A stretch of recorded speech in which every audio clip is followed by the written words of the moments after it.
유진 선생님의 역사 비법으로 역사 개념 바로잡기. 학습 시간은 줄이고 성과는 높입니다.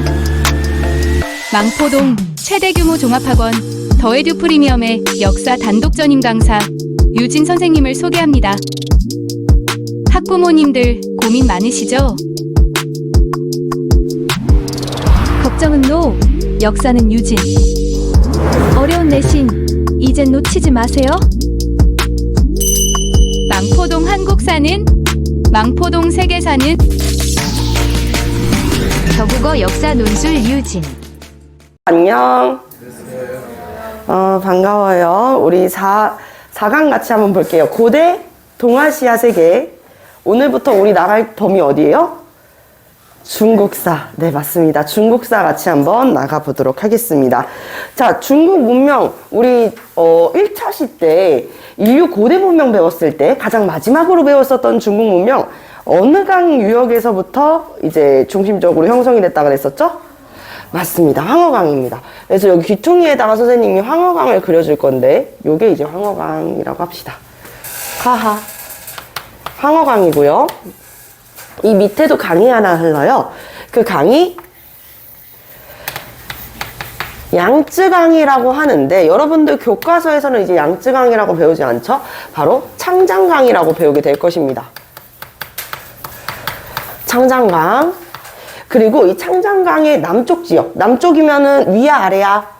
아래죠. 그쵸? 이 창장강의 아래 지역을 남쪽이잖아? 따뜻하잖아? 그래서 농사를 짓기가 아주 용이한 곳이었어. 그래서 우리가 여기를, 우리 전라도를 뭐라 부르지? 곡창지대라고 부르죠. 그래서 이 강의 남쪽도 우리가 곡창지대라고 부를 거예요.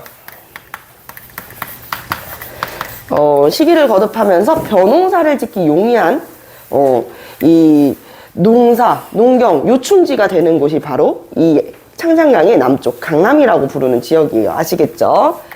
강남이라고 한다. 우리나라에만 강남이 있는 게 아니야. 알겠지? 강의 남쪽이라 그래가지고 강남이라고 하는 거지. 자, 그래서 중국 문명은 사실 이 강만 잘 알아놔도 여러분들 어렵지 않게 할 수가 있어요. 중국 문명을 혼자 하면은 어렵다라는 이야기를 많이 하는데 중국 역사는 이 강을 중심으로 거의 형성이 됐다 보니까 잘 알고 있으면은 도움이 되겠죠. 자, 그래서 여기에다가 동그라미를 3개 한번 쳐볼 건데 여기가 이제 장안이라는 곳이에요. 장안. 여러분들 뭐 장안에 화제가 되는 이런 말 들어봤죠? 장안에 화제가 되고 있습니다. 이런 말 들어봤어요? 뭐야? 그만큼이나 세간을 뒤흔들 정도로 유행하고 있다는 거잖아. 그 말은 동서무역의 이 가장 중심이 됐었던 것. 서아시아, 중앙아시아, 그리고 우리 동아시아까지도 이 중국에서 유행하는 것이라면은 정말 아시아 전역을 휩쓸 정도로 유행했었기 때문에 장안에 화제가 된다. 그럼 모든 사람들한테 다 유행을 한다. 이런 식으로 이제 알려지면서 우리가 쓰고 있는 표현 중에 하나입니다. 그 옆에는요, 주나라가 동천했었던 곳이죠. 어디예요? 나급이죠. 그쵸? 나급, 러향. 옆에는 개봉, 카이펑이라는 곳이 있었습니다. 그래서 장안, 나급, 개봉으로 우리가 알고 있으면 오늘 중국사 할 때 더 큰 도움이 될 것 같아요. 그럼 한번 우리가 복습을 한번 해볼까? 중국 4대 문명 했을 때 벌써 지난주여가지고 기억이 잘 안 나시죠? 그쵸? 중국 우리가 어떤 나라부터 배웠어요? 어떤 나라부터 배웠었지? 맞아요. 우리 하나라가 이제 있었다라고만 알고 있고 하나라에 대해서는 배우지는 않았어요. 교과서도 하나라가 존재했었다라는 내용만 나오고 그 뒤에서 뭐 하나라가 어떤 나라였다 이런 내용에 대해서는 우리가 배우지 못했다 그랬잖아. 그 이유는 아직 하나라가 있었다라고 하는 근거 자료가 조금 부족하기 때문이야.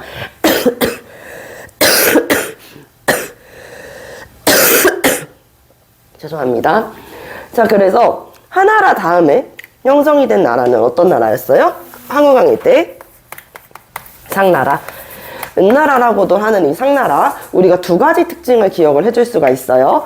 상나라의 특징 첫 번째 뭐가 있을까? 왕의 힘이 강하지는 못했었단 말이야. 왕이 제사장 같은 역할이었었지, 그치? 그러다 보니 나라의 중요한 일을 이 상나라의 왕은 어떻게 했어요? 점을 쳐가지고 확인을 했었죠. 그래서 상나라의 왕은 점을 많이 쳤었다. 그러면서 하늘에다가 제사를 하기 위해 가지고 시작됐었던 것. 뭐야? 갑골문이죠. 갑골문. 거북이 갑에 뼈 골, 그리고 문자 문을 써가지고 갑골문이라고 이야기를 합니다. 그래서 거북이 백딱지에다가 뜨겁게 달군 동물의 뼈를 이렇게 찔렀을 때 얼마나 갈라지는지 그거에 대해 가지고 기록을 하는 게 오늘날의 한자의 어원이 되셨었다라고 이야기를 했었고요. 이 상나라는 어떻게 됐어, 얘들아? 어느 나라에 의해서 멸망했지? 맞습니다. 주나라에 의해서 멸망을 했어요. 그래서 이 주나라에서는 명분이 필요한 거야. 이웃나라였었던 상나라를 멸망시켰으니까 명분이라는 게 필요하지. 그래서 무슨 사상을 이야기해요? 그것은 하늘의 뜻이었었다. 천명사상에 대해서 이야기를 해. 그건 우리가 어쩔 수 없는, 돌이킬 수 없는 하늘의 뜻이었었어. 그렇게 할 수밖에 없었어. 라고 이야기를 하는 거야. 그리고 영토가 그러면은 원래 이제 상나라의 마지막 수도가 은어였었잖아. 그치? 그래서 황허강 일대까지, 은어가 이제 이 위에 있었거든요. 은어까지 이제 차지를 하다 보니까 창장강 이남 지역까지 영토가 더 확장되고 황허강 일대까지도 차지를 하게 되면서 넓어진 영토를 통치하기 위해서 어떤 방법을 썼다? 맞아요. 혈연적 봉건제. 우리가 종법제라고도 이야기를 하는데 여러분들은 혈연적 봉건제라고 배운다. 그래서 봉건제, 왕이 이제 지방을 통치하기 위해서 믿을 수 있는 가신을 제후로 책봉을 해가지고 봉토를 주고, 그리고 이제 제후들은 왕한테 충정을 바치고 지방을 통제하고 하는 식으로 계약관계로 형성됐었던 봉건제. 근데 혈연관계로 거의 형성이 되어 있어가지고 혈연적 종법제호는 혈연적 봉건제라고 배운다라고 이야기를 했었어요. 기억나시죠?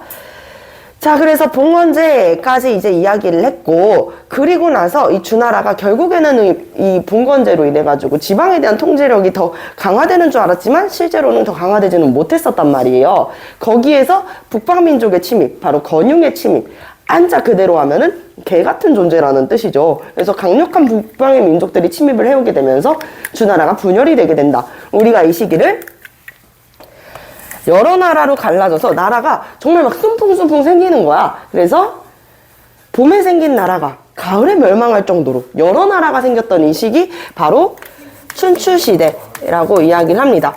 선생님 근데 춘추 전국시대 아니에요? 이렇게 이야기하는 친구들이 있죠? 춘추시대랑 전국시대는 같을까요? 다를까요? 다릅니다. 근데 이제 우리가 이것을 편의상 춘추 전국시대라고 같이 이야기를 하고 있어요. 춘추 전국시대라고 이렇게 이야기를 하고 있죠. 자, 이 춘추 전국시대 때 여러 나라들이 형성이 되고, 그리고 그 나라끼리 전쟁을 하고, 전쟁을 하다 보니까 나라끼리 병합이 되기도 했었다가 분열이 되기도 했었다가 멸망도 됐었다가 전국시대 때는 전쟁을 많이 했었어. 응? 그렇게 생겨난 나라들끼리 전쟁을 많이 했었단 말이야. 이 혼란기에서 어떻게 이제 얘가 예를 들어가지고 선생님이 다른 나라를 병합시켰어. 여기에 있었던 이 다른 나라의 사람들, 피지배민이 된 거잖아, 사실상. 다른 나라 사람들을 어떻게 통치를 해야 되지? 넓어진 영토를 어떻게 통치하지? 왕은 어떤 통치를 해야 되지? 이런 이야기에 대해서 우리가 관심을 갖게 되면서 똑똑한 학자들이 이런 식으로 통치를 하십시오를 이야기하게 돼. 우리가 이것을 네 글자로 제자백가라고 이야기를 합니다.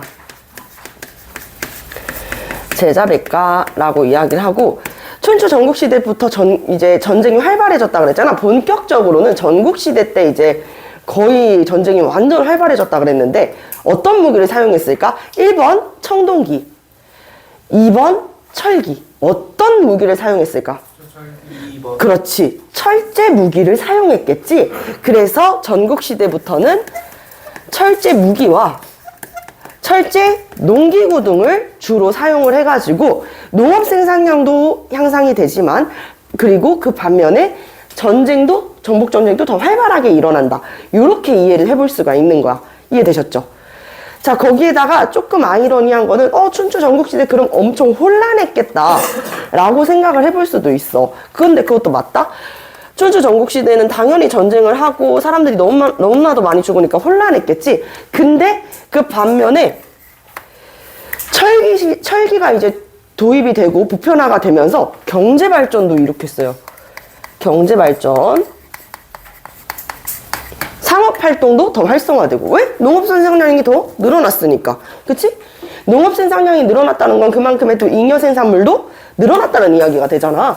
그래서 이 춘추 전국시대 때는 이렇게 활발했었던 이 상업과 경제의 발전 시기. 하지만 그 반면에는 사회가 혼란했었고, 오늘 생긴 나라가 엊그제 멸망하고, 엊그제 생긴 나라가 또 다른 나라에 병합되는 그런 모습을 띠고 있었다.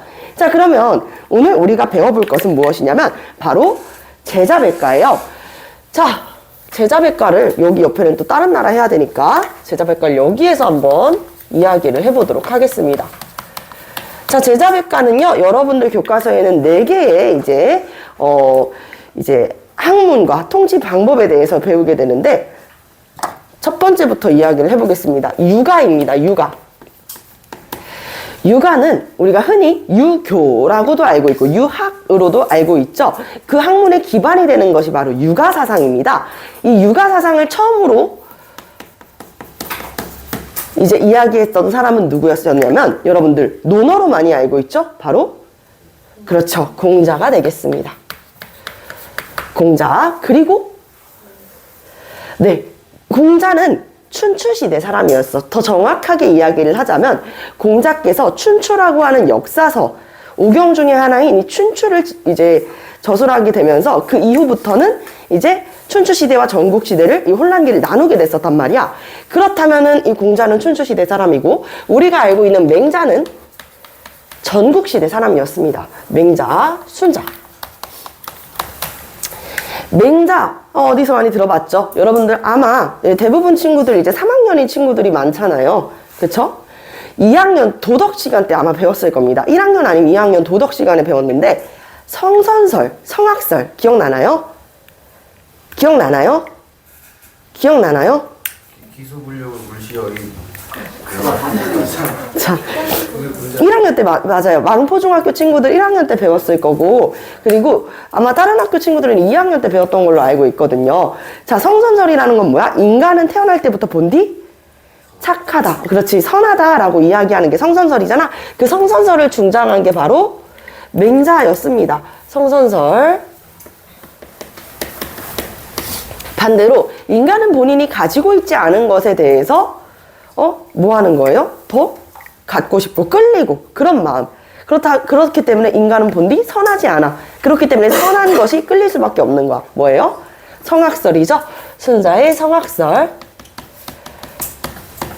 배웠을 때 아마 성무성악설도 배웠을 거야. 고자가 이야기를 했었죠. 그런데 성무성악설을 이제 이야기했었던 고자 같은 경우에는 육아사상가였는지 아닌지를 정확하게 알 수는 없어요. 아시겠죠? 자, 그리고 이 육아사상에서 그러면 무엇을 이야기를 했냐? 이게 제일 중요하겠지. 뭘 이야기했냐면 굉장히 도덕을 중시했어. 그래서 도덕을 중시한 도덕적 통치에 대해서 이야기를 합니다.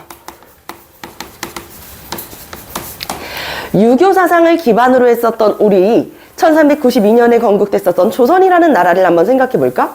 조선이라는 나라에서는 어떻게 했지? 왕이 도덕적 정치를 이끌어야 된다라고 이야기를 했지. 그래서 뭘 추구한 거야? 4글자로 왕도 정치라는 것을 추구하게 된 거야. 신하는 왕이 어진 정치를 이끌 수 있도록 이끌어주는 역할을 하고, 그리고 임금의 정치에 대한 수혜자는 누가 되어야 되는 거야? 백성이 되어야 되는 거다 라고 이야기를 했었던 거 한 번씩 다 들어봤을 거예요. 그 기반, 잡았어요. 그 기반이 바로 이 육아사상이었다. 두 번째는 이 육아사상을 비판했었는데 무슨 사상이었냐? 도가사상이에요. 도가사상. 도가사상을 이제 인물로는 이제 2명을 대표적으로 꼽는데, 노장사상이라고도 부릅니다. 노장사상, 노자와 장자야. 선생님, 중국 사람들 이름은 참 특이하네요. 왜 다 자자로 끝나죠? 이거는 실제 이름은 아닙니다. 다만 이 자자는 뭐야? 선생님을 이야기하는 거야. 공선생님, 순선생님, 노선생님, 장선생님, 이렇게 이야기를 하는 것이죠. 그쵸? 노자 하면은 대표적으로 여러분들이 많이 알고 있을 법한 거 바로 도덕경입니다. 선생님도 마음이 많이 번잡하거나 삶이 너무 힘들 때는 노자의 도덕경을 찾게 되더라고. 읽어보면은 막 진짜 우리가 감정 낭비라고 하지. 화가 막 이렇게 엄청 날 때, 예를 들어가지고, 여러분들은 아직 어려서 그런 경험이 없겠지만, 나 정말 잘못한 것도 없는데, 나를 정말 싫어하는 나의 원수가 있어, 예를 들어가지고. 나를 왜 이렇게 싫어하는 거야? 그 사람 때문에 너무 힘들어. 예를 들면 뭐 따돌림이라든지, 막 정말 내 진짜 죽이고 싶을 정도로 싫은 철천지 원수가 있을 수 있잖아. 그런 원수가 있으면 여러분들 머릿속으로 막 복수하는 생각부터 시작해가지고 여러 가지 갖가지 생각을 하잖아. 그치? 내가 뭐 경쟁에서 이긴다던가. 근데 그렇게 에너지를 소모할 필요가 전혀 없다고 누구께서 얘기해? 노자께서는 이야기를 하는 거야. 너가 정말 죽이고 싶을 정도의 원수가 있다면 언젠가 너가 그 사람을 잊고 살아. 그 사람을 이제 그냥 마음에서 비워내고 잊고 살면은 언젠가 그의 목이 이 물을 타고 내려올 것이다 라고 이야기를 하는 거야. 우리가 조금 이해를 해봤을 때는 나한테 원한을 살 정도로 나쁜 사람이라면, 이 본디 나쁜 사람이라면 자연의 섭리 그대로 그냥 그는 누군가한테 죽임을 당하거나 아니면 더 일찍 단명할 수 있겠다. 그러니까 너무 그한테 에너지를 쏟을 필요 없다. 그한테 감정을 낭비할 필요가 없다 라고 이야기를 하는 게 바로 노자였어. 선생님이 굉장히 힘들었던 시기를 많이 이겨내게 해줬던 책이었어요. 장자 같은 경우에는 어떤 인물이었냐면 지기지기 장자. 자, 장자가 사람들 사이에서도 덕망이 굉장히 높았는데 이 장자께서 누구랑 사이가 되게 안 좋았냐면 굉장히 가까운 사람이랑 사이가 안 좋았거든. 아내랑 사이가 안 좋았어요. 아내랑 사이가 안 좋았었는데 아내가 일찍 세상을 떠난 거예요. 아내가 일찍 세상을 떠나게 되면서 우리 아내가 장례식을 하게 된 거지. 아내가 죽었으니까 아내의 장례식 날에 장자가 갑자기 지기지기 장자 악기를 연주하면서 노래를 부르고 있는 거야. 그러니까 사람들이 얼마나 실망스럽겠어. 여러분들 한번 생각해봐. 굉장히 이제 덕망 높은 사람인 줄 알았는데 이 인물이 갑자기 자기 아내 장례식 날에 악기 연주하고 있다고 생각해봐. 조금 깨지 않아요? 난 정말 충격먹고 인간적인 실망을 할 것 같다는 생각이 들어. 근데 사람들이 아니 장자 뭐 하는 겐가? 이렇게 이야기를 한단 말이야. 당신 뭐 하는 겐가? 아무리 아내랑 생전에 사이가 안 좋다 그래도 아내가 죽었다고 이렇게 악기를 연주하면서 노래를 부르다니 당신 참 못됐구만 이렇게 이야기를 하는데 장자는 오히려 이렇게 얘기합니다. 아니 왜 슬퍼해야 할 일인가? 여기서는 조금 의아하죠. 우리는 죽음을 다 뭐라고 생각해? 그렇지, 슬픈 것이라고 생각을 하잖아. 그런데 장자가 바라보는 죽음은 무엇이었냐면 인간이 태어났으면 본디 죽음이라는 것도 정해진 운명이라는 거야. 그래서 죽음은 너무나도 자연스러운 일이래. 그런데 살아있었기 때문에 생전에 살아가면서 자신이랑 굉장히 사이가 안 좋아서 얼마나 스트레스를 받았을 것이며 인간의 육체는 늙어가면서 몸이 계속 아픕니다. 여러분들은 지금 굉장히 젊고 씩씩해가지고 다행히 모를 수도 있겠지만 선생님도 나이가 먹어가면서 서 있는 거 하나, 숨 쉬는 거 하나하나까지가 다 힘들어질 때가 있어. 그냥 어느 순간부터 다리가 퉁퉁 붓고 어느 순간부터 아침에 일어났는데 진짜 몸이 천근만근 무거워. 늙어가는 게 느껴지거든. 몸이 늙어간다는 것은 그만큼 짊어져야 되는 육체의 무게도 늘어나는 거야. 그래서 육체의 고통에서 벗어날 수 있게 된 이 죽음을 축하할 일이지 왜 슬퍼하냐라고 이야기한 거지. 그렇다면 도가사상은 사실 정치적인 이념보다 무엇을 이야기했냐? 자연스러움을 추구한 거야. 자연스러움. 그래서 우리가 무엇을 생각할 수가 있냐? 잘 보면은 도가사상가인 노자 장자 자연스러움을 추구했다. 근데 유가사상은 도덕을 중시했잖아. 왜 도가가 유가를 비판했냐? 자, 여러분들 선생님 맨날 내가 보면은 항상 가가지고 뭐라고 얘기해? 지성아? 네. 인사 안 하니? 네, 쌤. 이렇게 계속 막 가가지고 얘들아 인사 안 해? 선생님 보고 인사 안 해? 막 이렇게 이야기하잖아. 근데 이게 예를 들어서 우서를 보고 인사를 하는 게 되게 당연한 유가사상가라고 보면은 도가사상에서는 그게 잘못된 거라고 이렇게 이야기를 하는 거야. 왜냐면 정말 마음으로 우러나게 존경을 하고 정말 사랑을 하고 내 마음이 움직여야 감동할 때 이 동자도 뭐야? 움직일 동자잖아. 그치? 마음이 움직여야 자연스럽게 인사를 한다라는 거야. 여러분들 한번 머릿속에 정말 존경하는 사람을 한번 떠올려 보세요. 그 사람을 길 가다가 만났어요. 그러면 여러분들이 딱 보자마자 안녕하세요? 이렇게 인사드릴 것 같지 않아요? 그쵸? 자연스럽다는 거야. 그게 진짜 인사고 그게 진짜 예의라는 거야. 도덕이라는 것을 인위적으로 생각하면 안 된다. 너는 너무 인위적이다 라고 비판을 했었던 것이죠. 이렇게 유가랑 도가 이해되셨죠? 그 다음은 묵가였습니다. 묵가사상. 들어본 적이 있을지 모르겠지만 묵가사상은 누가 주장을 했냐? 이거는 정말 시험 문제에 나와도 맞추기가 너무 쉽다 이거지. 묵가사상은 묵 선생님께서 이제 이야기를 했는데, 묵가는 무엇이냐? 이것도 이제 일종의 정치 이념인데 조금 포괄적으로 보고 조금 이제 앞서 생각을 해보자면은 극단적 사회주의가 아니었나? 라고 생각을 해볼 수도 있어. 사회주의가 뭐야? 공동에서 생산하고 공동에서 분배해서 못 사는 사람 없게 평등한 사회잖아. 근데 묵가 사상도 살짝 비슷해. 뭐라고 이야기를 했냐면 겸해 사상을 이야기해. 선생님, 겸해가 뭐예요? 라고 물어보겠죠. 그쵸? 겸해라는 게 무엇이야? 평등한 사랑이야. 평등한 사랑을 이야기하게 된다. 평등한 사랑이라는 것은 얘들아, 정치 이념이랑 관련이 있어 보여요? 크게 없어 보이죠. 근데 이게 어떻게 이제 통치를 하는 통치 이념으로 쓰이게 되냐면 아까 얘기했지. 여러 나라가 나눠져 있었어. 그래서 뭐 위나라도 있고 진나라도 있고 뭐 노나라도 있고 여러 나라가 있었단 말이야. 근데 이런 상황에서 내가 전쟁에서 승리를 해가지고 노나라를 멸망시켰어. 그래서 노나라 사람들이랑 합쳐지고 또 이렇게 넓어진 영토에서 제 나라랑의 전쟁에서 내가 승리를 했어요. 제 나라 사람들까지 다 우리나라로 합쳐진 거야. 그러면 원래부터 우리나라였었던 백성들과 노나라, 제 나라에 대한 백성들에 대한 차별이 실제로 없었을 것 같니? 그냥 한번 생각을 해보면 돼. 우리나라가, 그러면 안 되지만 상상을 해보는 거야.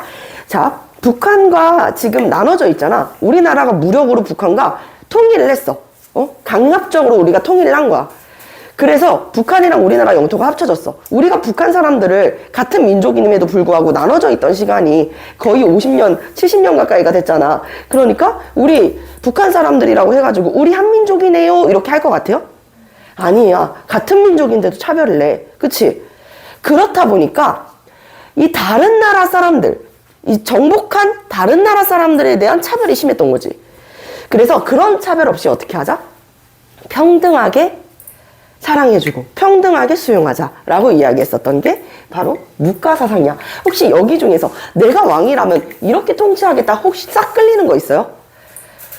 대부분 친구들은 뭐 육아사상이라고 이야기하는데 남학생들은 아직까지 표정의 변화가 없습니다. 저렇게 해가지고 통치를 어떻게 하겠다는 거야? 약간 이렇게 생각을 하는 경우들이 있죠.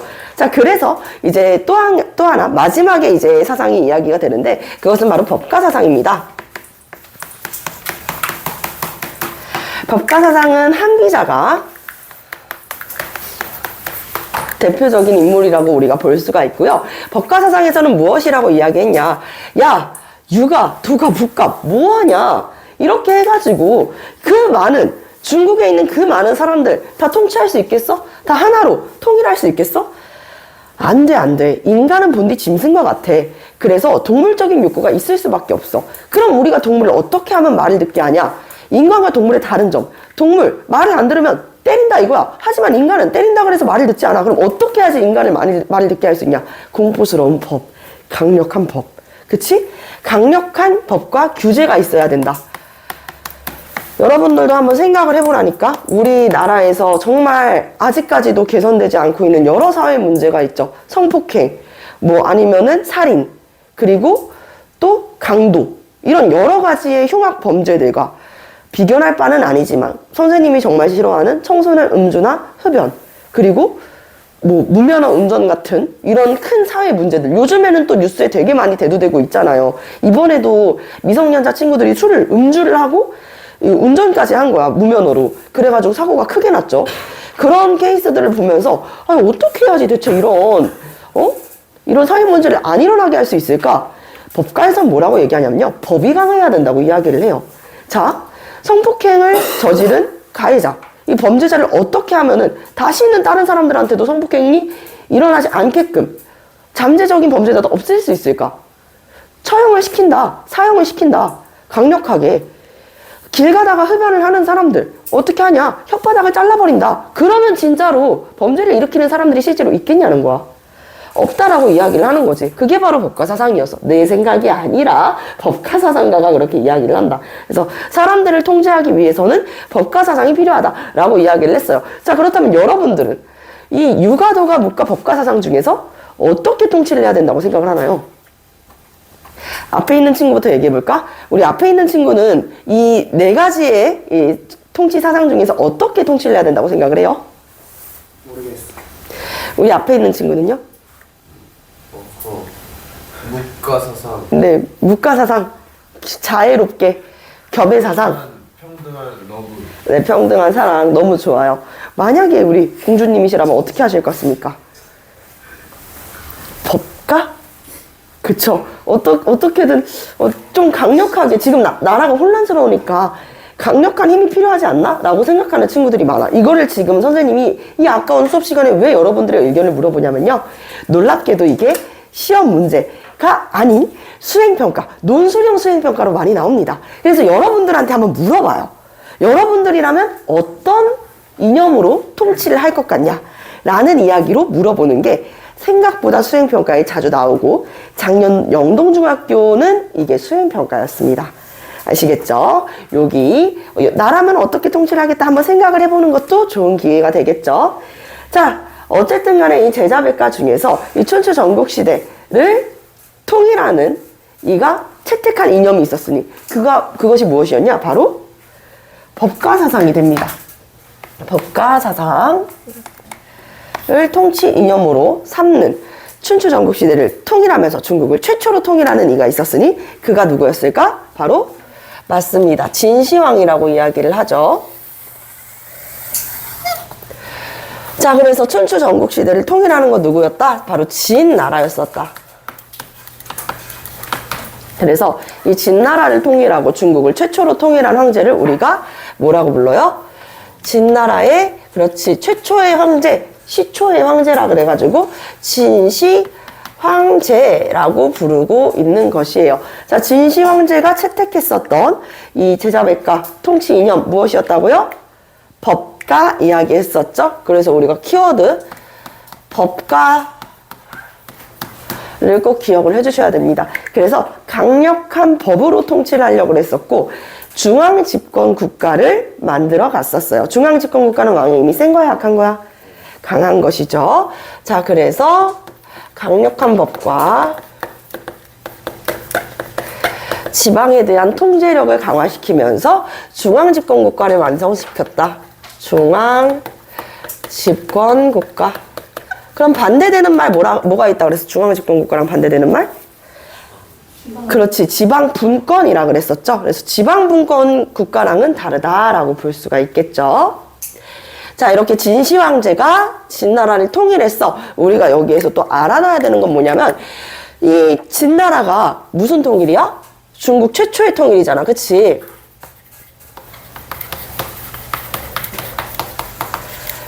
중국 최초의 통일이다 보니까 여러 가지가 다 지역마다, 그러니까 옛 나라의 영토였었던 곳곳들마다도 다 달랐었단 말이에요.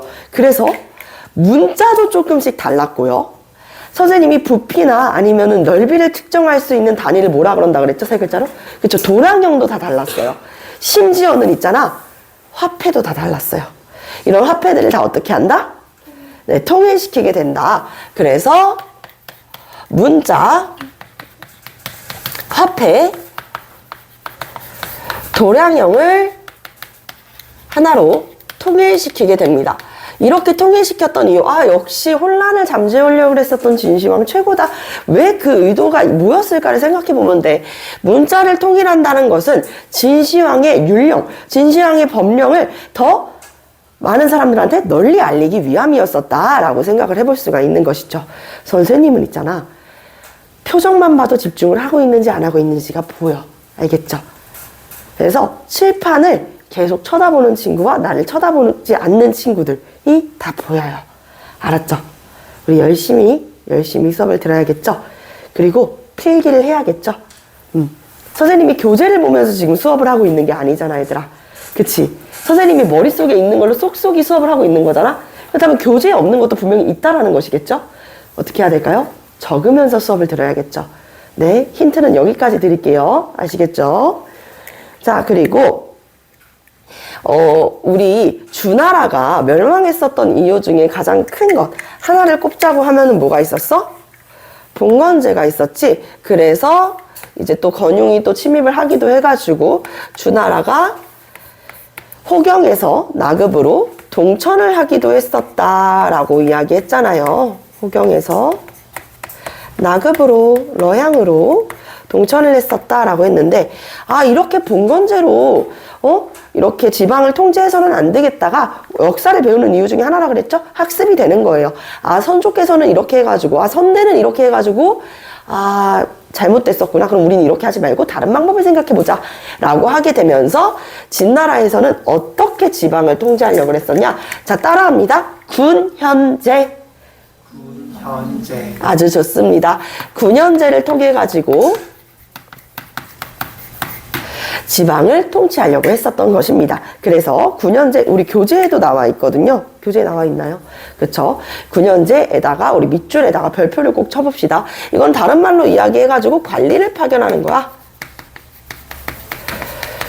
자, 관리를 파견해가지고 또 지방을 통제를 하고 군과 현으로 나눠가지고 군현, 이제 그 군현에다가 관리를 파견하는 게 군현제였어요.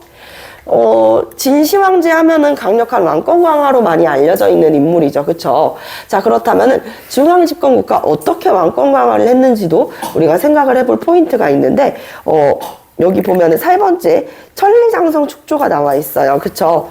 그래서 왕권 강화의 근거가 되는 것 중에 하나, 약 24,000여 킬로미터로 알고 있는 천리보다 10배, 바로 만리장성이죠. 그쵸? 만리장성이 그 대표적인 근거가 될 수가 있습니다.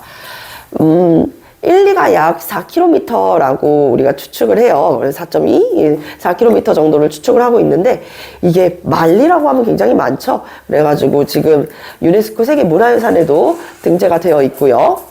그 길이로 따져봤을 때는 2만여 킬로미터가 넘을 것이다 라고 추측을 하고 있는데요.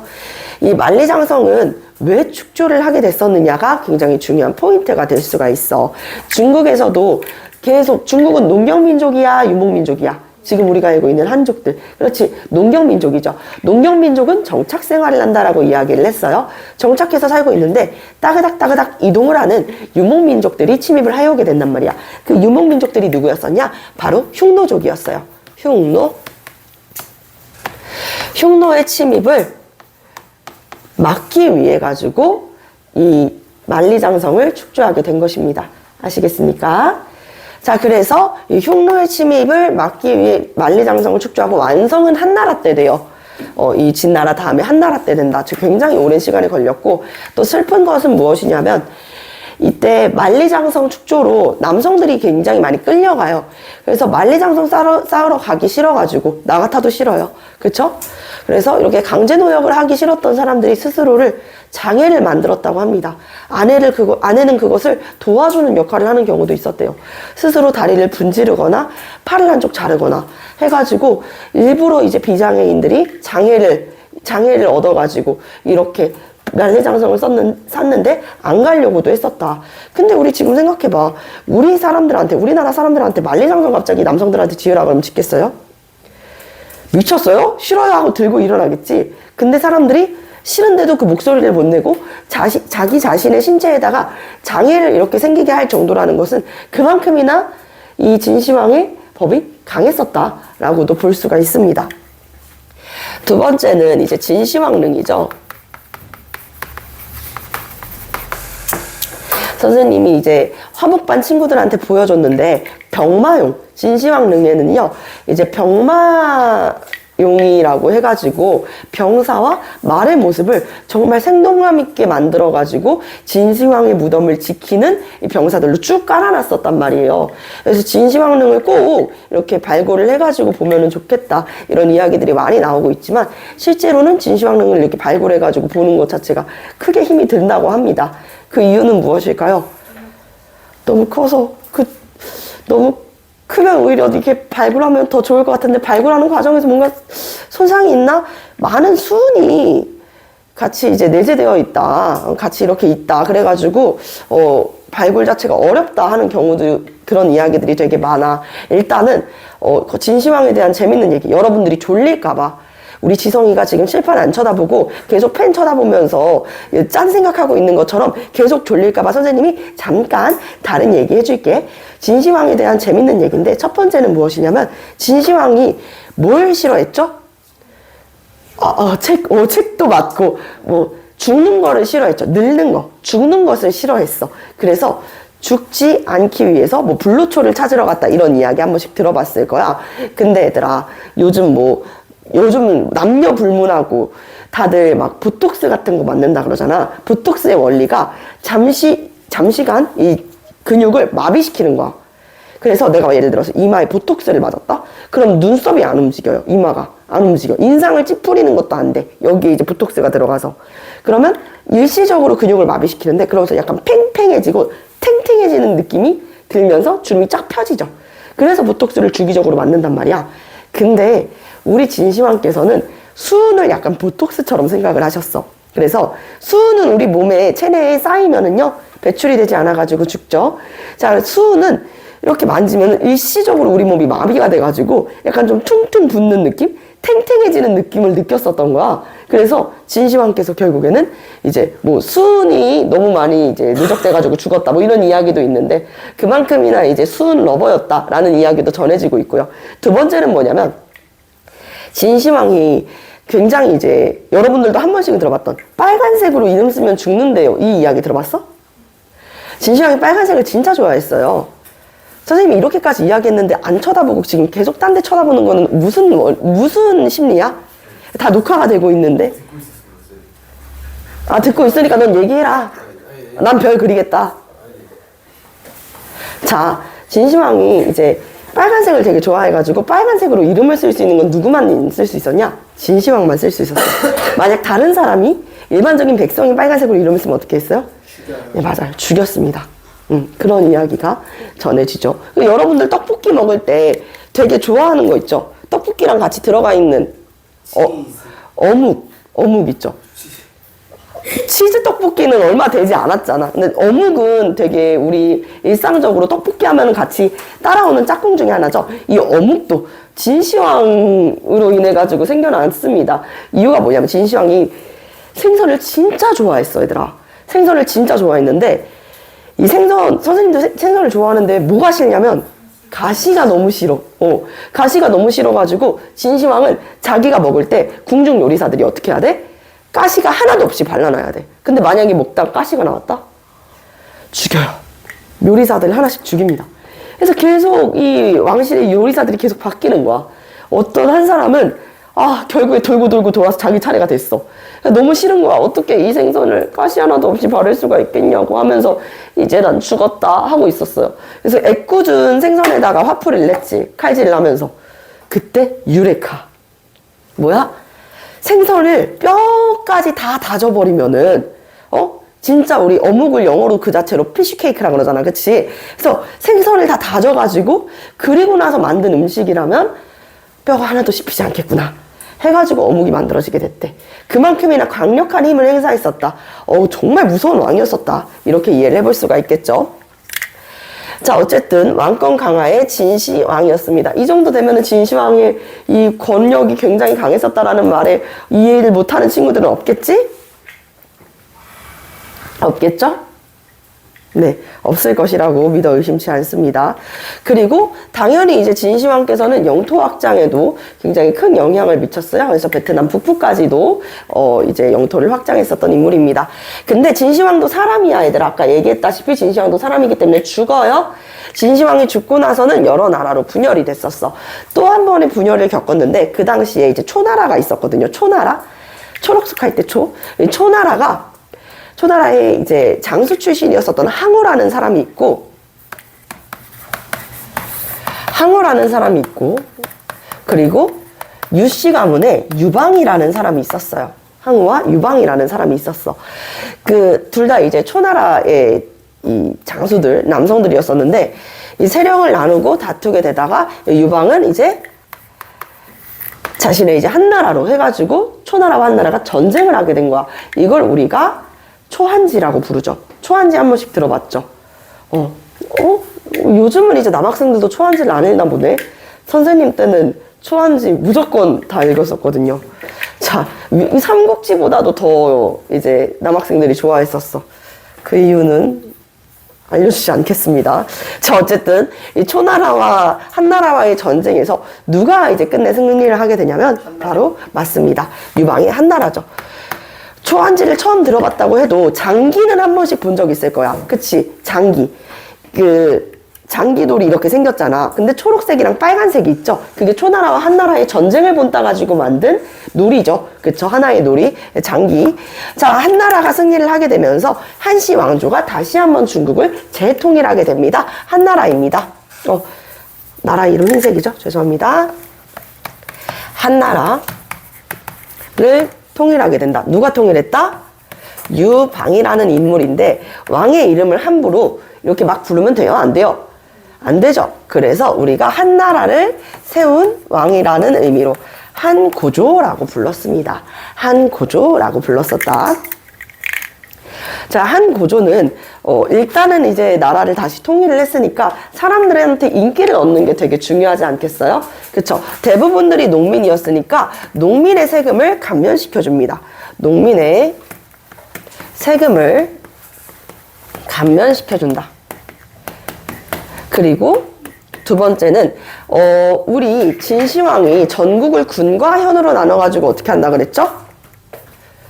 그렇지, 관리를 파견했었다라고 이야기를 했었죠. 관리를 파견했었다라고 이야기를 했는데 거기에다가 플러스 뭘 합치냐? 봉건제를 합치는 거야.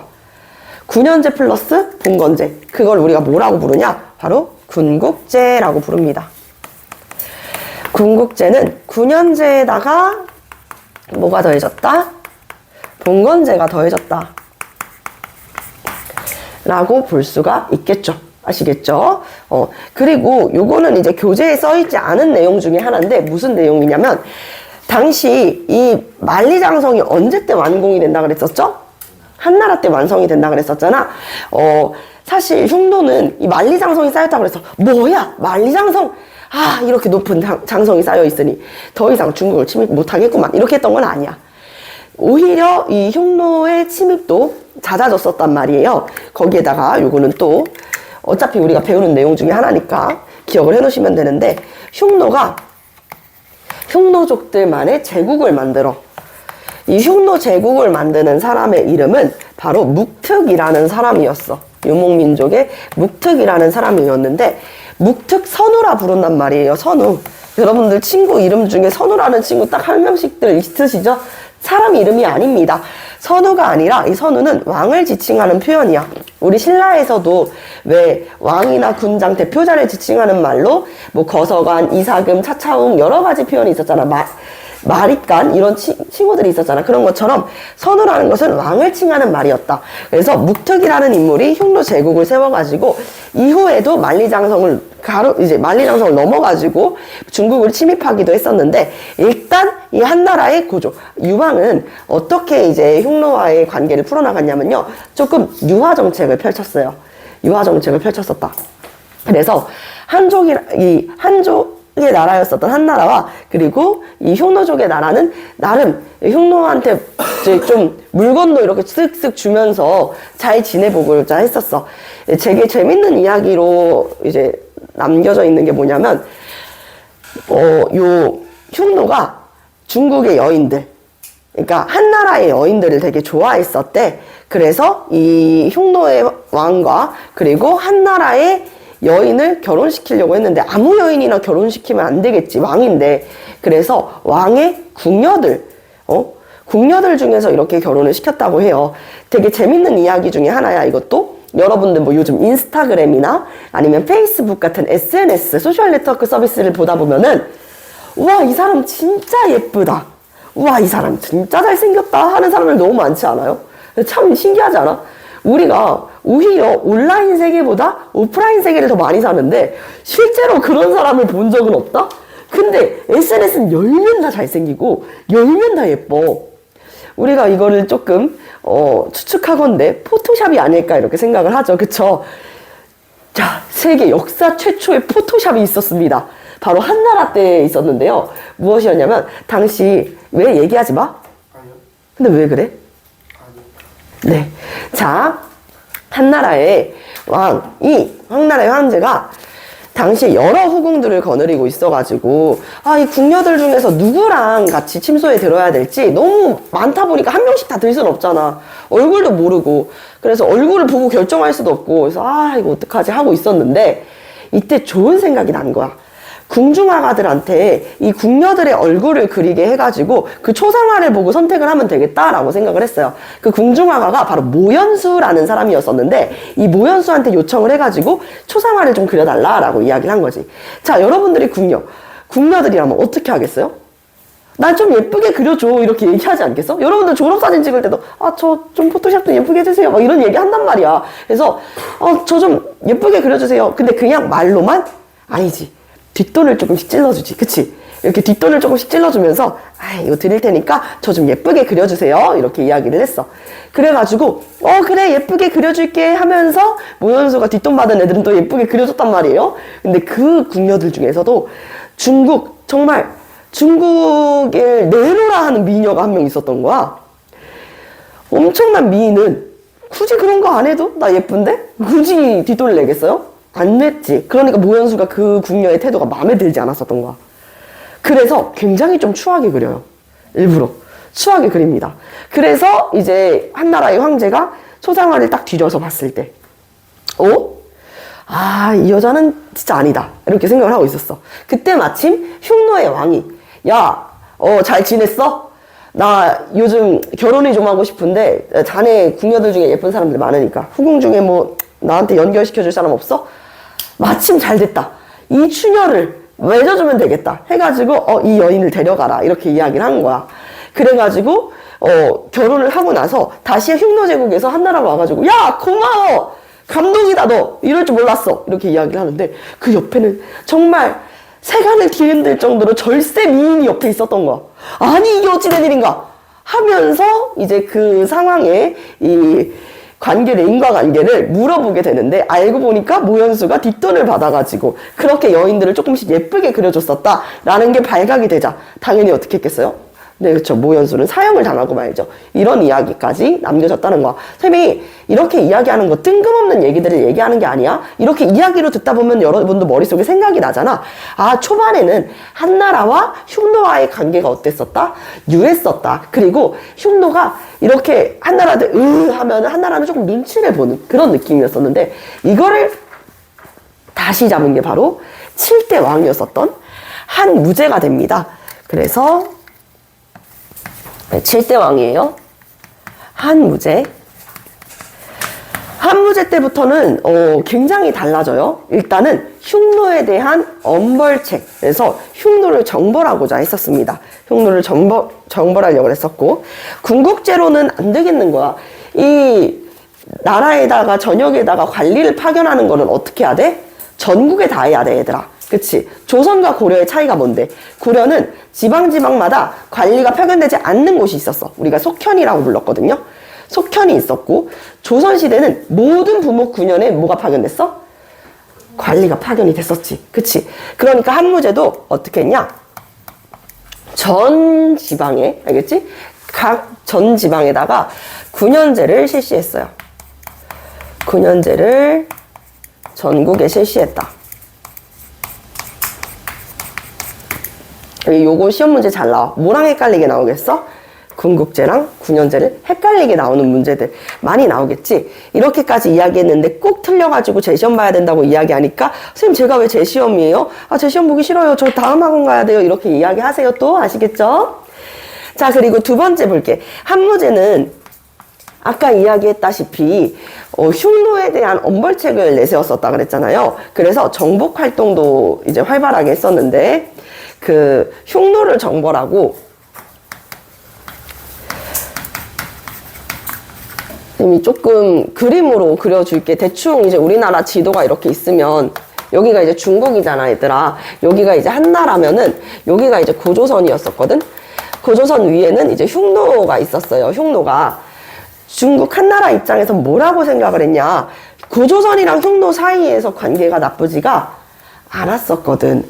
그래서 흉노랑 고조선이 같이 손을 잡고 우리를 치면 어떡하지 라고 생각을 했었고, 두 번째는 고조선이 위만조선 때부터 이 가운데에서 가운데에서 중개무역을 통해 가지고 부를 축적했었단 말이야. 그래서 중개무역으로 돈을 버는 고조선이 너무 꼴보기가 싫었던 거야. 마침 잘 됐다. 그래서 어떻게 하게 돼요? 흉노를 정벌하자. 그리고 고조선도 흉노를 정벌하는 겸해 고조선도 같이 힘을 합칠 수 있으니까 고조선도 우리가 멸망시켜야겠다 라고 해가지고 당시 고조선 우거왕 때 왕검성을 함락시켜가지고 이 흉노 정벌에 더 이어서 고조선까지 멸망을 시켰습니다. 이 고조선 멸망 이후가 여러분들이 작년에 배웠었던 부여, 고구려, 옥저, 동해, 삼한 그거 아니겠어요? 그죠?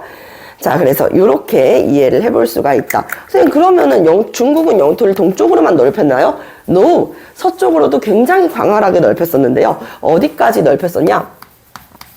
중앙아시아부터 베트남 북부까지 영토를 크게 확장을 했었습니다. 아시겠죠? 영토를 크게 확장을 했었다. 자, 그래서 영토를 크게 확장을 했었는데 흉노가 이렇게 공격을 한다 그래가지고 바로 이제 꼬리를 말아 넘길 것 같진 않죠, 그쵸? 그래서 흉노를 정벌하기 위해서 어디에 도움을 요청하냐? 지금으로 치면은 베트남 일대에 있었던 월지, 따라해 볼게요. 월지. 이 월지에 대월에 이제 도움을 요청한단 말이에요. 도움을 요청을 하러 가야 되잖아, 그치? 가야 되지. 그래서 자신이 굉장히 신임할 수 있는 사람을 파견을 했었는데 그 사람이 바로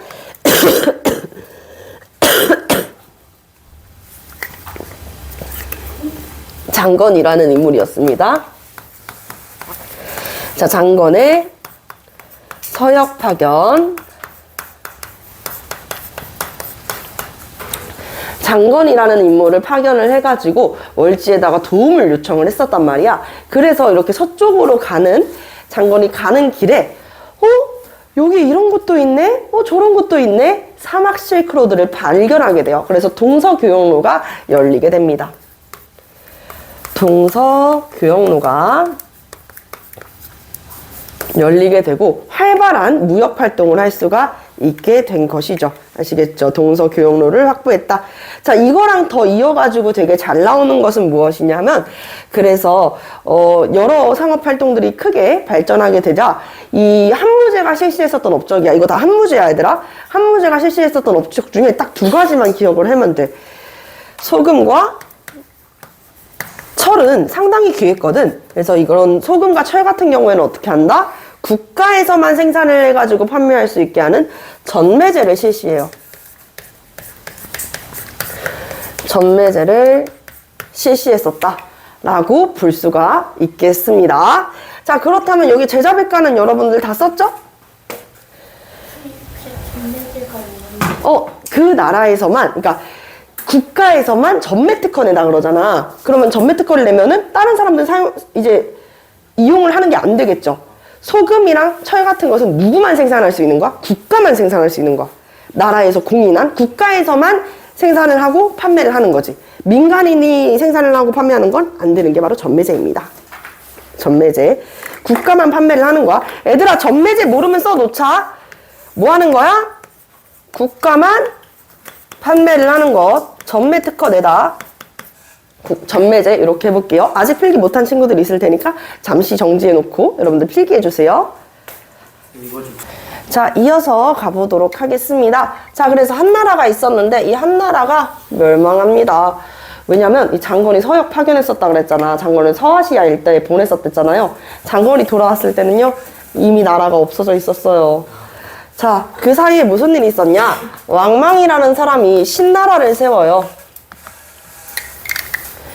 왕망이라는 인물이 신나라를 세우게 되는데, 이 신나라를 세웠는데 신나라가 이제 한나라를 멸망시킨단 말이야. 한나라가 무슨 왕조라 그랬지? 무슨 성씨 왕조? 유씨 왕조. 그래서 다시 한번 유씨 왕조가 부흥을 합니다. 들고 일어납니다. 그래서 한나라의 후예다라고 하는 후한을 세우게 되는 것이죠. 후한, 아시겠죠?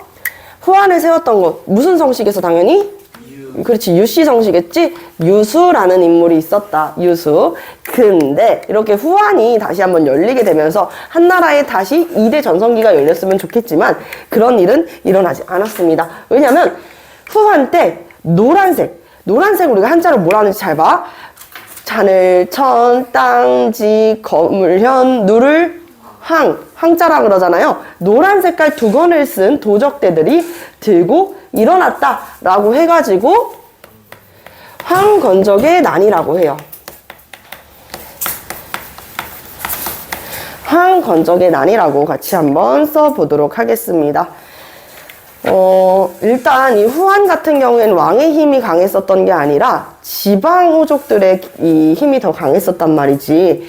자, 진나라는 이 법가 사상으로 나라를 통치했었다 그랬었잖아. 그런데 이 한무제 같은 경우에는 한무제는 유교 통치 이념을 강조했었어.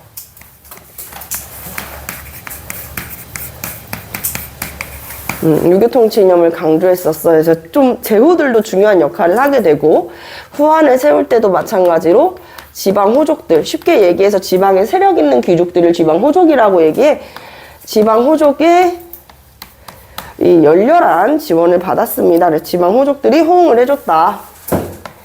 지방 호족들의 세력이 커진다라는 것은 사실 왕의 힘이 강해진다라는 것은 별개의 일이야. 그쵸? 그래서 황건적의 난이 나오게 되면서 이제 나라가 쇠약해집니다. 그래서 호족들이 성장하고 농업 생산량도 증가했는데 여기에서 이제 농민분기까지 일어나서 나라들이 분열되기 시작해요. 어떻게 분열이 됐었냐? 북쪽으로는 위나라가, 그리고 이 서쪽으로는 총나라, 그리고 우리 고구려랑 같이 조금 맞닿아 있을 정도로 동쪽으로 붙어 있었던 나라가 오나라였어요. 그래서 위나라, 총나라, 오나라라고 해가지고 세 나라로 분열된 시기, 이 시기를 우리가 뭐라고 불러요? 그렇지, 삼국지라고 부릅니다. 위초고의 삼국지가 시작이 됩니다.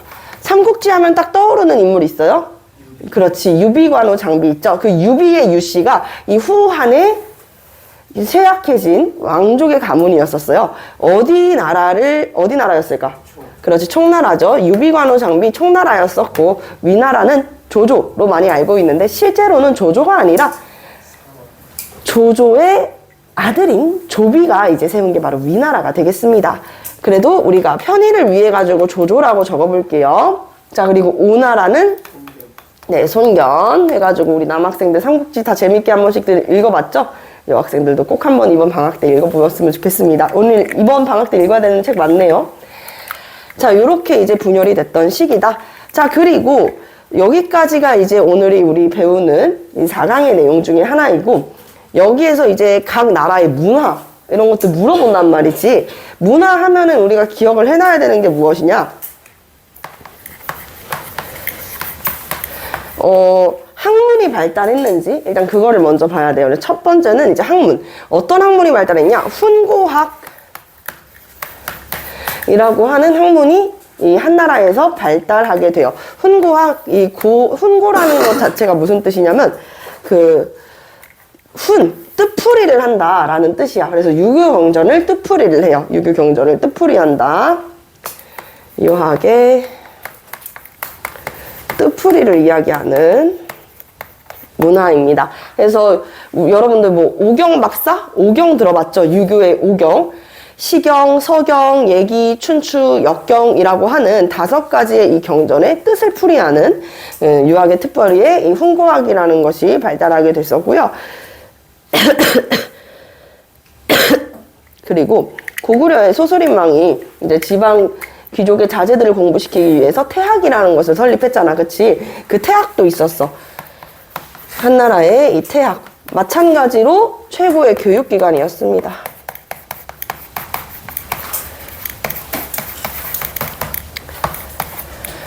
자, 그리고 세 번째, 여기 이 세 번째부터는 서적에 대한 이야기인데, 서적, 역사서야. 이게 시험 문제에 상당 잘 나오거든.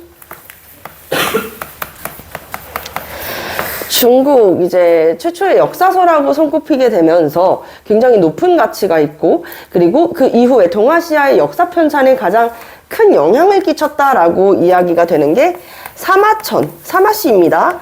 사마천의 사기가 되겠습니다. 사마천의 사기. 기억을 해주시면 되겠고요. 그래서 뭐 기전체로 쓰였고, 여기에서 뭐 그 중국 후대 중국 역사 저술에 큰 영향을 미쳤고, 이런 내용들 많이 나오는데, 다른 것보다는 사마천의 얼굴이 좀 많이 나와요. 사마천의 얼굴이 문제 같이 이렇게 해가지고 많이 나오는 편이니까요. 우리 이번에 과제 풀면서 어떤 문제 유형 나오는지 다시 한번 체크해 볼 필요가 있겠죠? 자, 그리고 마지막입니다. 자, 여기에서 깜짝 퀴즈 한번 가볼게요. 중국 3대 발명품. 소림사. 발명품. 소림사. 종이. 그리고 블루투.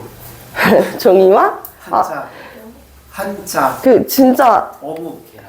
어묵. 계란이요? 계란이 어떻게? 아니, 우리 여기 반이 보톡스. 김치. 보정. 김치요? 김치가 중국의 발명품이에요? 나가라. 보정. 어떻게 이렇게 매번 질문할 때마다 큰 실망감을 안겨다 주실까요? 손흥민? 손흥민이 중국인이에요? 그 손오공의 손자 뭐 하던데. 진짜 재밌네. 자, 여러분들. 십자군 전쟁 당시에 이슬람 세력들이 화약을 사용했었거든요. 그 화약을 중국에서 먼저 발명을 해가지고 이슬람으로 넘어가요. 그래서 3대 발명품 화약.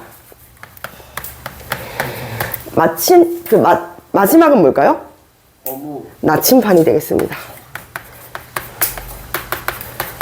아시겠죠? 자, 그래서 종이, 화약, 나침판. 이렇게 세 가지가 있는데, 그 중에서 이제 후한 때, 그냥 한나라 아니야, 후한 때, 최륜이라는 인물이 종이를 만드는 제지수를 발명하게 되는 것입니다. 선생님, 잠시만요. 이집트도 종이 있었잖아요. 기록하는 거. 파피루스 말씀하시는 거죠? 파피루스는 종이가 아닙니다. 식물이에요. 알겠죠? 식물을 이렇게 압착해가지고 만든 거야. 알겠죠? 자, 여기까지입니다. 뒤에 있는 문제 10개가 아니라 6개네요. 그렇죠? 6가지 문제, 5개는 빈칸 채우기, 하나는 오지선다 문제 지금 한번 풀어보도록 하겠습니다. 자, 우리 답 맞춰보도록 하겠습니다. 1번부터 볼게요. 1번.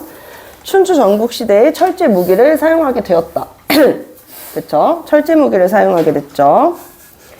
춘추 전국시대에 등장했으며 유가, 묵가, 도가, 법가 등이 대표적인 것은 제자백가가 되겠습니다. 자, 3번. 진시황제는 흉노를 막기 위해서 무엇을 축조했어요? 그렇지, 만리장성을 축조했습니다. 한 고조는 통치 방식으로 군현제와 봉건제를 절충한 군국제를 실시했었고요.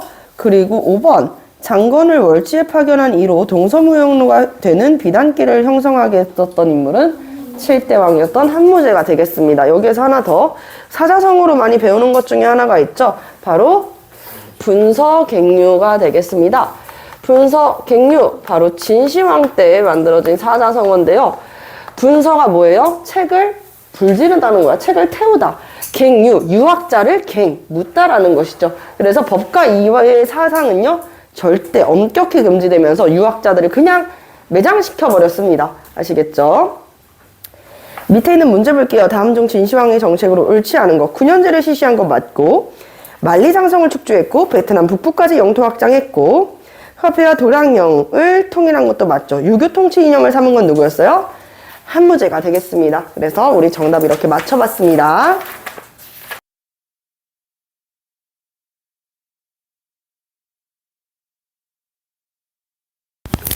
자, 우리 8강으로 같이 한번 넘겨보도록 하겠습니다. 위진 남북조 시대 그리고 수회통일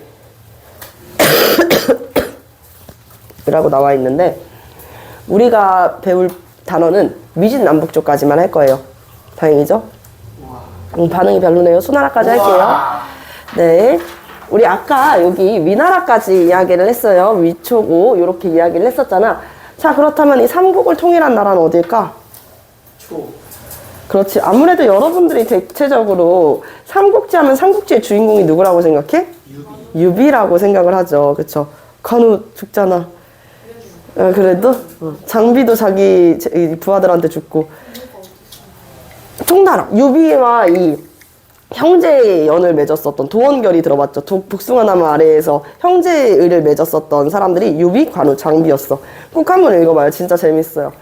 삼국지 연의로 읽어도 괜찮을 것 같은데 중학생들이라서. 삼국지 연의는 연이라는 뜻 자체가 지어진 이야기의 이야기라는 뜻이야. 그래가지고 삼국지 연의는 삼국지의 이야기를 가지고 쓴 소설이고, 허구가 있으면 소설이잖아. 그치? 소설이고, 그냥 삼국지는 역사적 저술인데, 내가 생각했을 땐 여러분들이 조금 특히 여학생들이 역사에 대한 관심을 갖기 위해서라면 삼국지 연의를 읽어봐도 조금 무방하다라고 생각하는 편입니다. 이게 좀 재밌지 않나? 동탁이랑 여포랑 같이 이렇게 원래 위나라를 꽉 쥐고 있었던 게 위쪽에서 지금 위의 영토를 꽉 쥐고 있었던 게 동탁이랑 여포였거든. 동탁의 이제 보디가드처럼 있었던 이 두 사람의 사이를 이간질시키기 위해서 초선이라고 하는 절세 미인을 보내죠.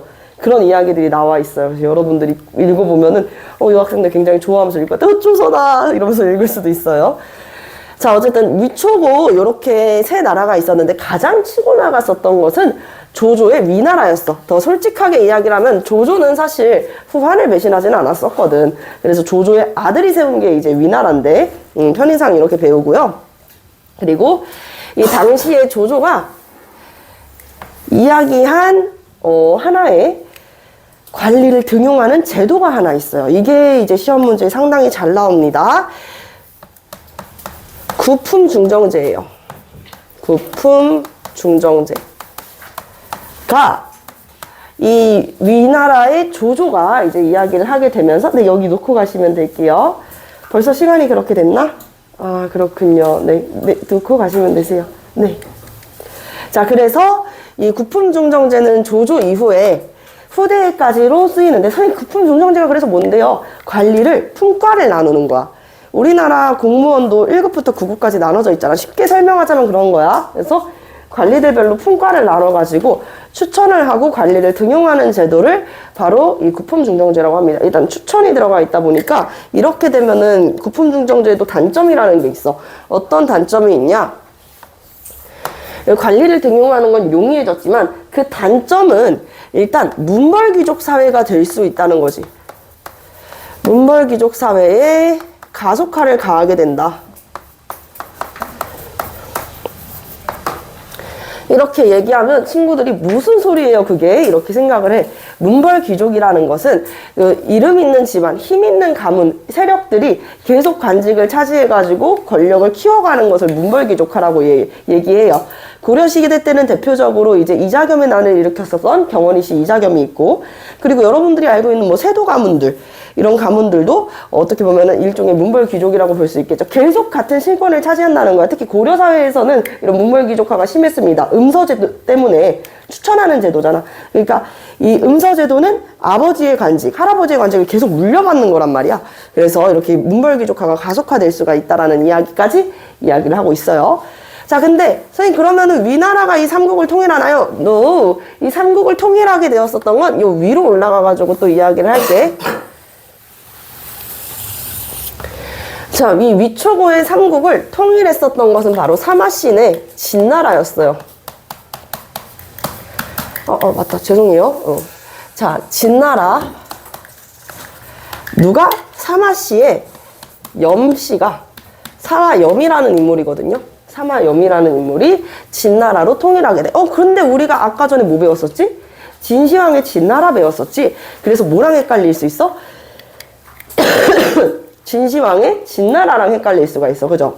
그래서 우리가 이 진을 서진, 서쪽의 진나라라 그래서 서진이라고도 불러요. 서진. 서진이라고 부르고, 이 서진이 이제 위초고의 삼국의 혼란기를 통일을 하게 된다라는 이야기야. 근데 그때 아니나 다를까, 따그닥, 따그닥, 따그닥, 따그닥, 따그닥. 무슨 민족이겠어? 유목민족이죠. 그렇죠? 유목민족들이 이쪽으로 침입을 해오게 됩니다. 어떤 유목민족이었냐? 이 유목민족을 오랑캐 호자를 써가지고 5 쪽의 오랑캐가 쳐들어왔대. 그래서 5호라고 이야기하는데 이 5 쪽의 오랑캐가요, 선비족, 흉노족의 한 갈래라고도 이야기를 하죠. 선비족도 있고 굉장히 잘 싸웁니다. 그리고 말갈족도 있고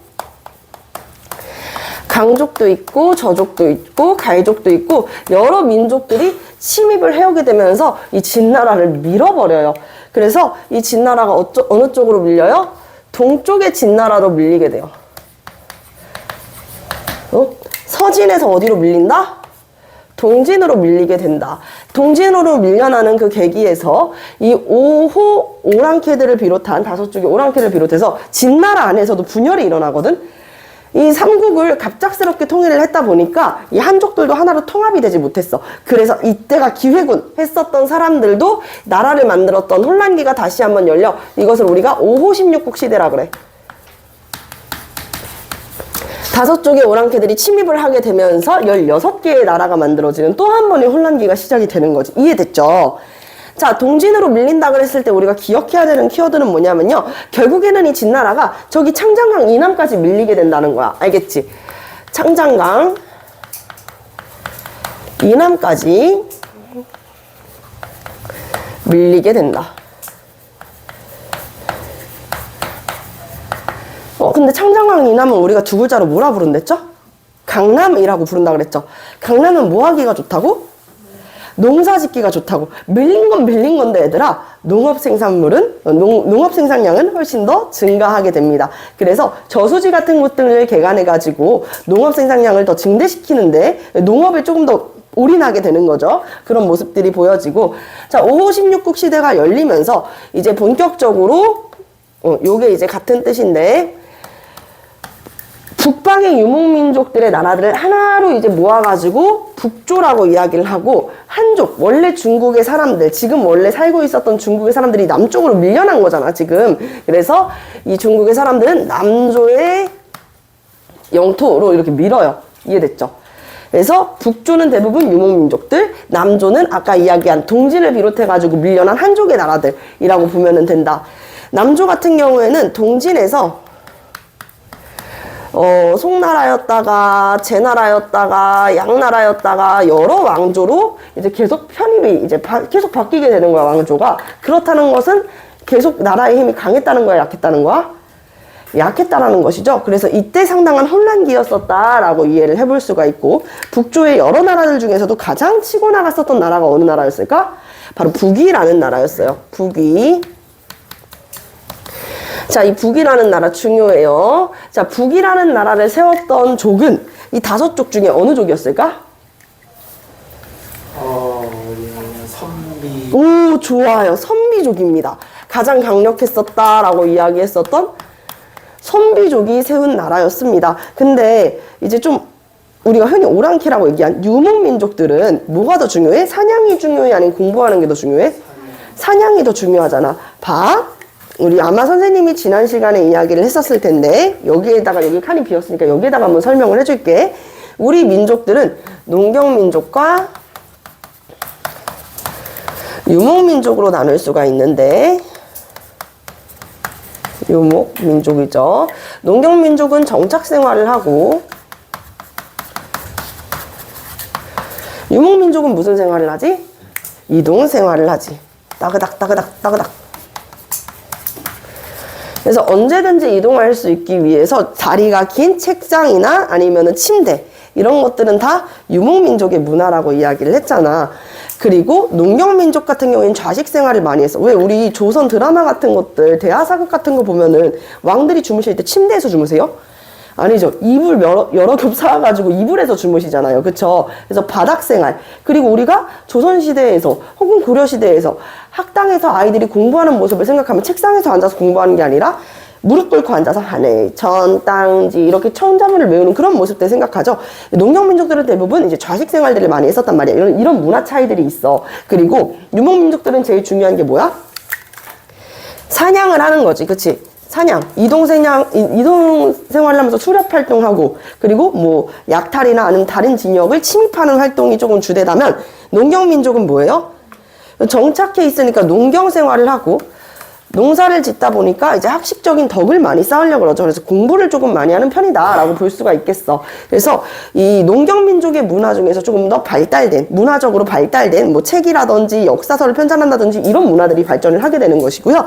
유목민족들은 아무래도 좀 더 잘 싸우겠죠. 그쵸? 그런 차이들이 있었던 거야. 근데 이 선비족이 아까 이야기했었던 뭐라고? 유목민족이었다고 이야기를 했었잖아. 그래서 선비족은 잘 싸워. 그렇지만 문화적으로는 조금 한족의 문화, 이 남족, 한족의 문화들이 조금 더 우수한 문화들이 많구나. 우리가 수용할 건 수용해야겠다라고 생각을 했던 거야. 그렇게 생각을 했었던 인물이 누구냐면 바로 효문제. 이거는 적어놔도 되고 안 적어놔도 그만인데 효문제의 이름이 탁발갱이였습니다. 이름이 어떻게 선생님 사람 이름이 탁발갱이에요. 괭괭괭 이게 뭐예요 대체 이렇게 생각을 하는데 유목민족의 이제 이름과 그리고 이제 정착민족 아까 얘기한 농경민족 한족의 성씨는 조금씩 달라. 한족의 성씨들은 대체 한자를 쓰다 보니까 어떤 느낌이 들어요? 우리나라 사람이랑 이름이 거의 비슷하다는 생각 들지 않아? 그치? 유비. 나도 이름 유진이잖아. 그리고 뭐, 유방이나 유수나 이런 인물들의 이름이 막, 이름이 왜 그래요? 막 이렇게 생각되지는 않죠. 실제로 이제 오나라 같은 경우에는 주유, 노숙 이런 이름들도 있었단 말이에요. 근데 막 우리가 다 한 번씩은 들어본 말인데 이건 정말 생소하죠. 유목민족이었다라고 보면 되는데 효문제는 어떤 정책을 펼치냐? 일단은 한나라의 우수한 문화들, 농경민족의 우수한 문화는 우리가 수용을 해야지라고 생각을 했었던 거야. 그래서 한화 정책을 펼쳐요. 한화 정책. 한화 정책. 무엇처럼 되자? 한족화가 되자라고 이야기를 했었던 게 한화 정책이 되겠습니다. 아시겠죠? 자, 한화 정책은 어떤 것들이 있었냐면 일단은 한족의 의복과 언어 그리고 아까 이야기한 성씨 등을 사용을 하려고 했던 거죠. 성씨를 사용하려고 했었다. 이런 것들 같이 볼 수가 있고 그리고 이 유목민족들끼리도 한족과 결혼을 장려해요. 결혼을 장려한다. 또 시험 문제에 잘 나오는 게 하나 있는데 두 번째가 균전제입니다. 균전제. 균자는 뭐야? 균등하다 할 때 균자야. 전자는 밭 전자를 얘기해 얘들아. 밭 전자 우리 요 한자인 알고 있죠? 그쵸? 너무 쉽죠? 창문. 자, 밭을 균등하게 뭐 하겠다는 거야? 토지 균등 분배하겠다는 거야. 토지 균등 분배. 그래서 이 한족들처럼 뭐 한다고? 농사 지으려고 한다라는 거 알 수가 있는 것이죠. 자, 그러면서 요 효문제 같은 경우에는 수도도 황허강 일대 가까운 러향으로 이동을 하기로 했어요. 저기 나급 보이지? 러향으로도 수도를 이동을 했었다. 이런 이야기를 하게 되고요. 그래서 이 효문제의 한화 정책 정말 이제 여러 사람들의 인기를 크게 얻게 되지만, 단점은 무엇이었냐면, 효문제가 죽고 나서 효문제 같은 인물이 크게 없었어요. 그래서 효문제 사후에는 나라가 분열이 됩니다. 그래서 이제 북주와 북제로 분열이 되게 된다. 이렇게 볼 수가 있겠죠. 북주와 북제로 분열이 되게 된다. 이 중에서도 이 북주에 이런 인물이 있었어. 양견이라는 인물이 있었는데 얘들아. 이 양견이라는 인물이 자 봐봐. 위나라, 총나라, 오나라에서 가장 치고 나갔던 나라 어느 나라? 위나라. 위나라 이 동그라미 쳐져 있죠. 그래서 위나라에다가 별표, 이 나라 통일한 거 어디? 사마염의 진나라. 그리고 나서 5호 16국 시대가 열리면서 남조 북조로 나눠지게 됐다. 이 시기를 통틀어서 우리가 뭐라고 이야기를 하는 거야? 여기부터 여기까지를 통틀어서 위진 남북조라고 이야기하는 거야. 알겠지? 이 위진남북조의 혼란기를 통일하게 되는 게 바로 이 북주의 양견이라는 인물이었어. 자, 이 양견, 위진남북조를 뭐 하게 된다? 통일하게 된다. 통일하게 된다. 이렇게 볼 수가 있겠습니다. 아시겠지요? 자, 그래서 세운 나라가 어떤 왕조였던 거야? 우리 고구려랑도 전투를 했었던, 전쟁을 했었던 바로 그 나라입니다. 수나라가 되겠습니다.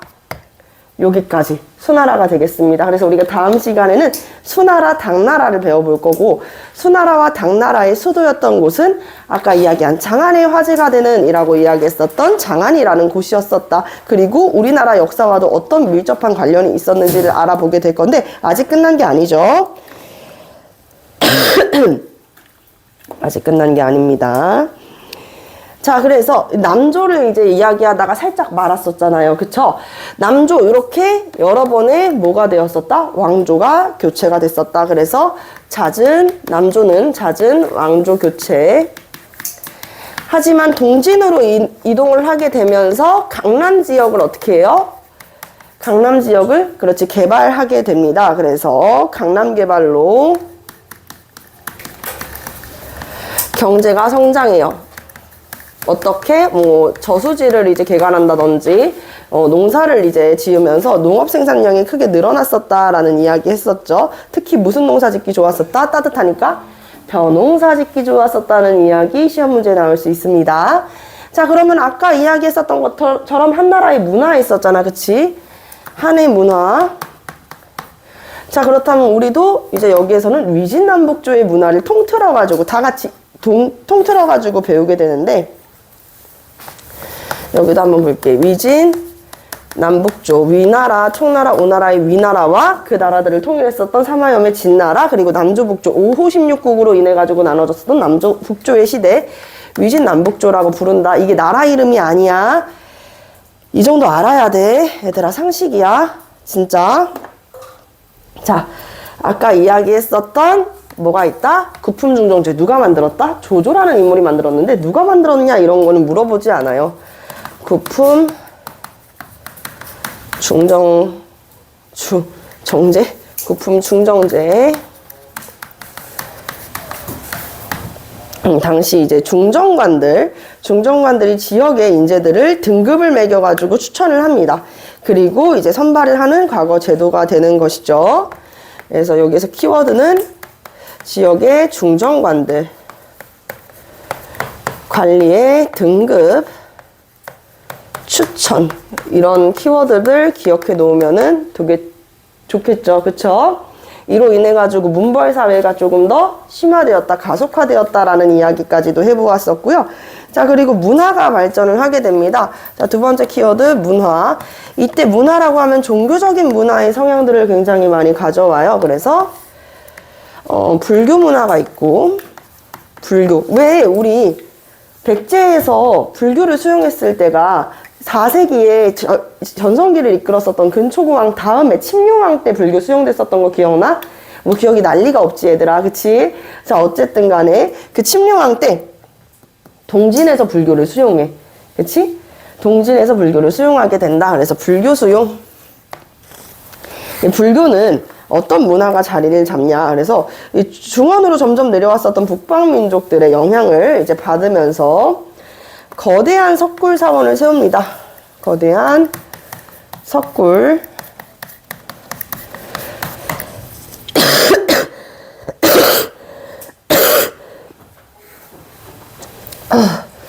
자, 거대한 석굴 사원 어떤 사원이 있냐? 원광사원과 룽먼사원이 있어요. 룽먼, 원광사원과 룽먼사원이 있습니다. 룽먼.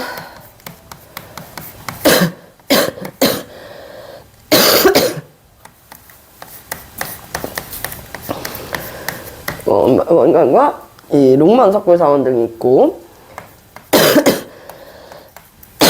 노장사상에서 비롯된, 도가사상에서 비롯된 도교도 있었어요. 도교의 문화로는 이제 도가랑 민간신앙이 이렇게 결합이 돼가지고 주로 어느 계층한테 많이 알려지게 되냐면 귀족 세력들이야. 지방 호족의 귀족 세력들.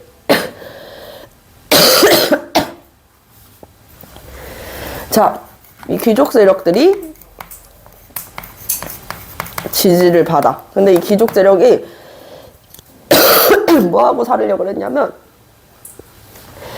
산에 들어가가지고 살려고 했어. 산에 들어가서 사는 건 대놓고 드러내는 거야? 숨어 사는 거야?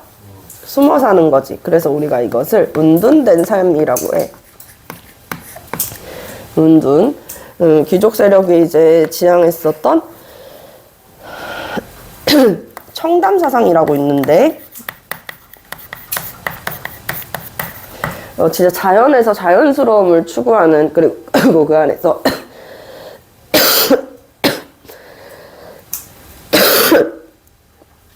공부를 하고 자연스러운 삶을 추구하는 중림칠연이라고 했어요. 대나무 숲 안에 들어가가지고 사는 7명의 현재라는 뜻이 됩니다. 아시겠죠? 중림칠연.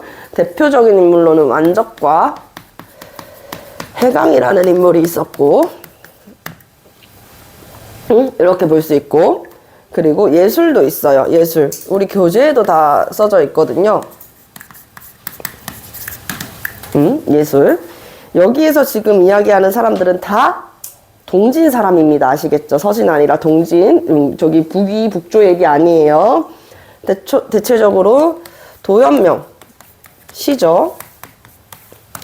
그리고 여기 구계지 그림입니다. 왕희지는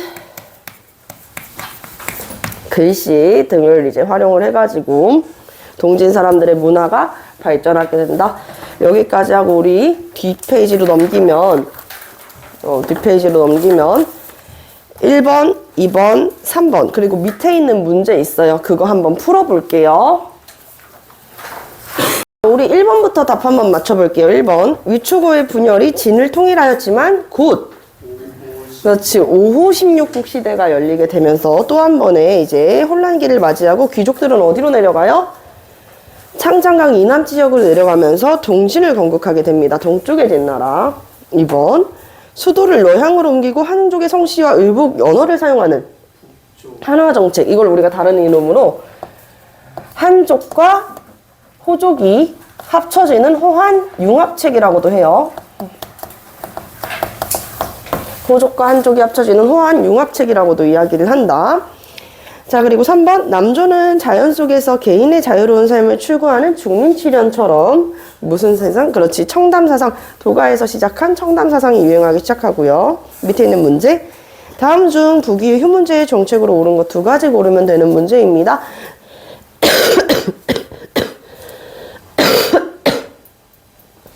1번. 균전제를 실시했다. 맞아요. 토지를 균등하게 분배하는 규전제 실시. 장안천도? 아니죠. 러향으로 천도했기 때문에 아닙니다. 3번. 한족의 언어와 의복을 사용했다? 맞죠. 이거 뭐야? 한화정책이었고요. 대운하를 건설했다? 아닙니다. 정답은 몇 번? 2번이 되는 것이죠. 오늘 여기까지 수업을 해봤고 여러분들 숙제를 선생님이 이야기를 해드릴게요. 네. 숙제 지금 불러드리도록 할게요. 잠깐만. 숙제. 여기 들어있구나. 1-3-2 큰 변화가 일어난 춘추 전국시대와 1-3-3 중국 문화의 기초가 된 진과 한 흉노, 그리고 2-2-1의 위진 남북조 시대의 전개까지 해가지고 총 90문제 숙제로 진행하도록 할게요.